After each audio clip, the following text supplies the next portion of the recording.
Hey everyone, welcome back to my homestead kitchen.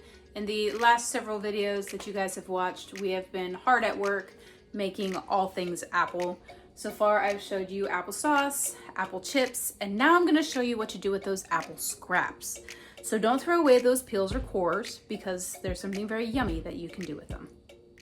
So in the process of making applesauce and apple chips, you have to peel and core your apples.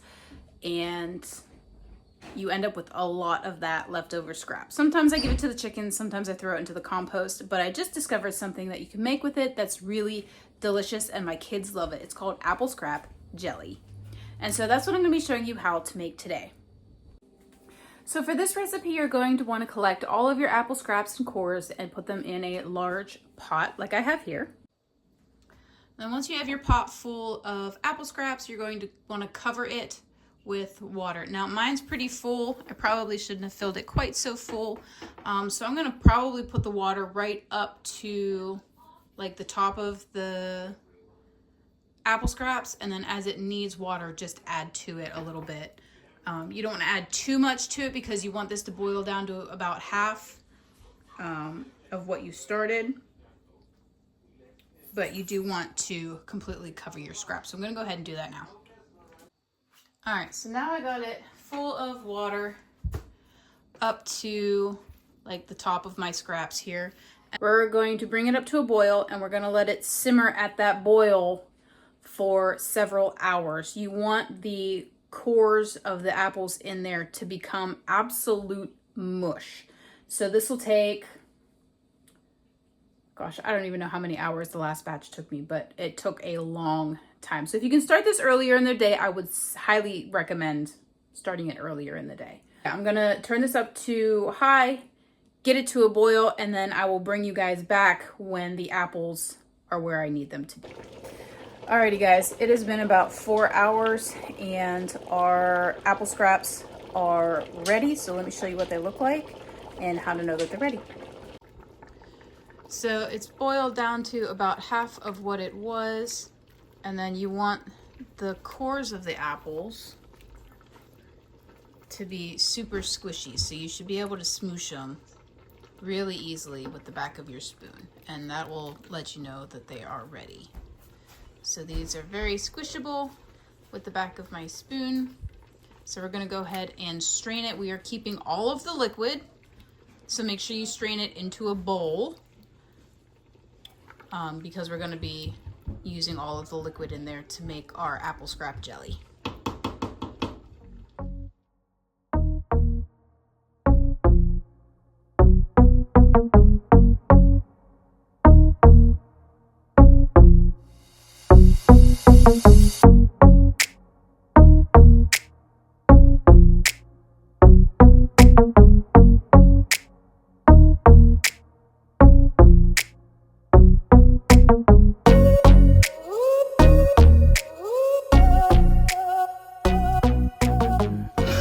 My pot has measurements on it, so if your pot doesn't have measurements on it, you're going to want to measure your liquid and see how many cups you have after you strain it, because you're going to need that.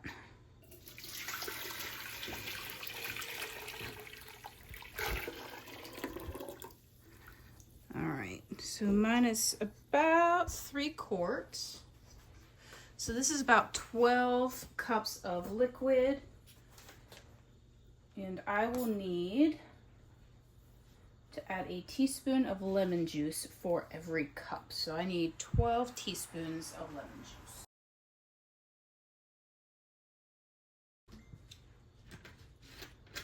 And then I need half a cup of sugar for every cup of liquid. So that's 6 cups of sugar. All right, now that we have that all in there, we're gonna bring it to a boil again.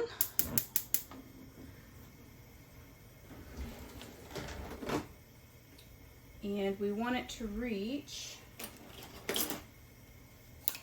220 degrees. So I'm gonna use a candy thermometer and stick that in there. And once it reaches 220 degrees, we should be ready to can it. So you want to get your apple juice up to a rolling boil like this that you can't stir down. And then you want that temperature to be about 220 degrees or once.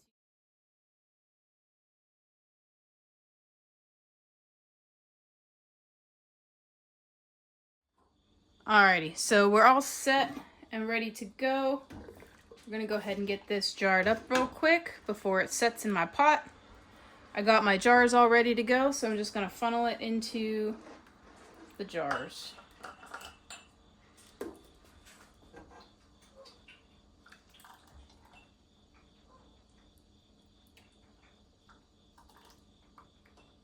Again, leaving that 1-inch headspace.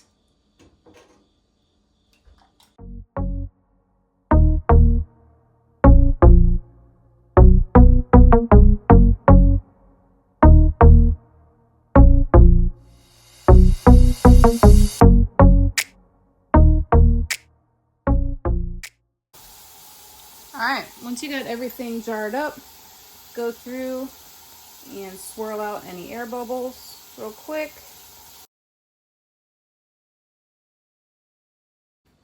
This is just a little bit of white distilled vinegar and paper towel. We're just going to go and get rid of all of the stickies around the rims of the jars. That way we get a nice, good seal.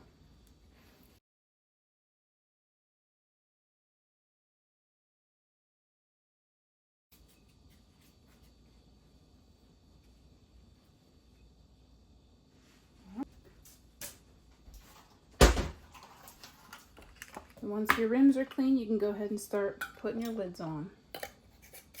Again, just fingertip tight. As soon as you start feeling that resistance, go ahead and stop tightening.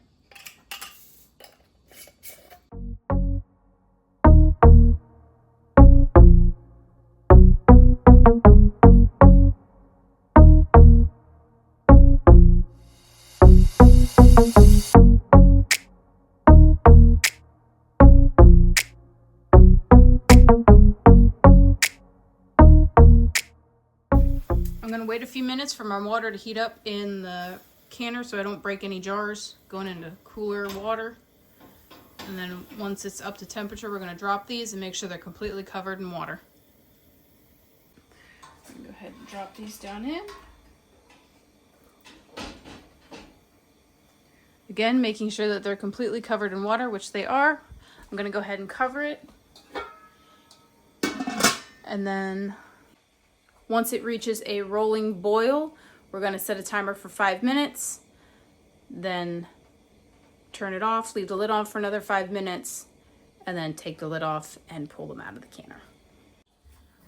All right, so now that we're done processing, we're gonna go ahead and remove the lid carefully because it's still very hot. And then we are going to remove the jars from,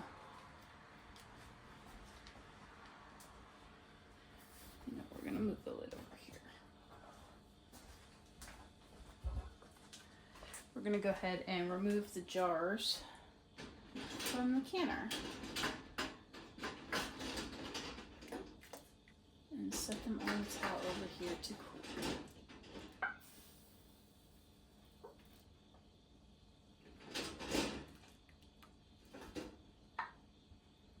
You are going to hear that popping sound that the lids are making.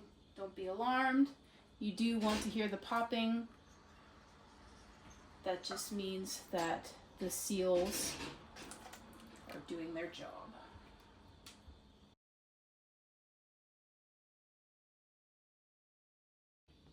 And there's our beautiful jars of apple jelly. They're going to sit here on my counter all night long to cool down. And then come the morning, I'm going to take the rings off, check all of my seals, make sure they're nice and tight. And then I'm going to give all of the jars a quick wash, so any like residual jelly on the outside of the jars or anything sticky gets washed off before I put it in my pantry. And then I will label them and put them away, and we will enjoy them for the rest of the year. So here is a jar that I made last week. And And as you can see, it has jellied beautifully. It's nice and smooth.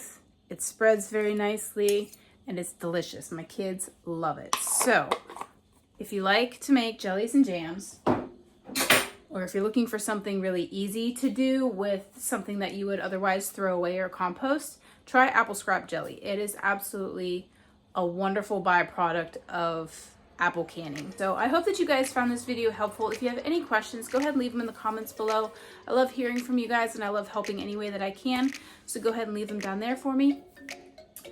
And as always, thank you guys so much for watching, and remember to grow where you're planted.